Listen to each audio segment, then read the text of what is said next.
So we're going to talk a little bit about the products tonight. Clearly, we want to make sure you understand what you're listening to. The first thing we're going to talk about before Mike plays a couple cuts, and then we'll get into the speakers, is the actual equipment that you're looking at here. The piece that I want to talk about first, which is the source. A lot of people have asked, hey, is that really coming off the CD? Yes, it's coming off the CD. This is our MCD301. It's our SACD CD player. This device is actually just one step down from what is our reference CD player, which the difference between the two is simply one has an outboard DAC on board. From this, we're actually taking the CD output to our controller, our C2300. This is a tube preamplifier. From there, we're taking the signal outputs to our MC402s. 402s, just so we understand, there's actually two 402s. And if you get a chance after the evening is done here before you leave the room, peer around the back and see actually how we've wired these up. We've actually pi-wired these, meaning we're actually sending 400 watts to the woofers and then another 400 watts to the mids and the tweeters. So in essence, you're seeing 800 watts of power going to each speaker tonight. Now, something that's a little bit of a heritage with Macintosh is the pretty blue meters. Something that has been in our heritage for a very long time, but actually didn't serve as kind of our trademark until recently. It was more of a device to help you, the end user, know what the limitations were to your speakers.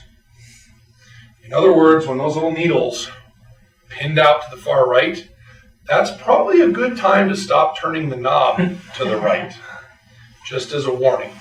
So we actually built those meters in there to tell you to pull the reins back just a touch.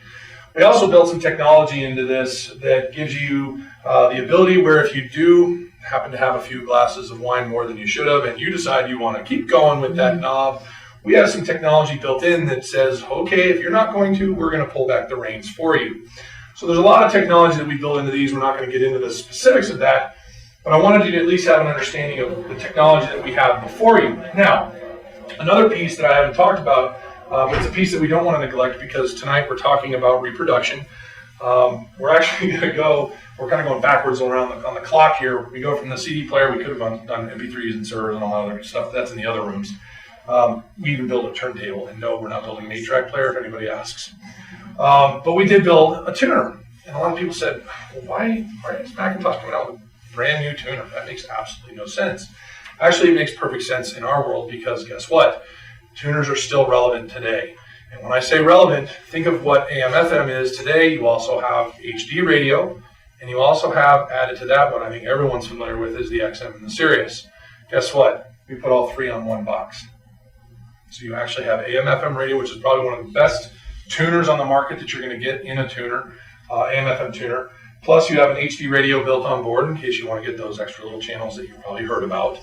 And then last but not least is XM, so if you want to actually get satellite radio. Now those of you who are familiar with the flywheel of tuners in the past, you're probably familiar with the idea that when you gave the tuner a spin and you got to the end, if you gave it a hard enough spin when you were a kid, because I know I did, it would run that tuner to the end and bounce off and come back. And that was the most fun I ever had in my life when I was 10 years old. My dad was not thrilled about that. We got a little smarter. We actually built this in so when you give this guy a spin, look at that. It's digital. It just keeps going. But when you get up here, get a chance to spin the flywheel. It's kind of nice to get that old school feel of a tuner of the past, so to speak.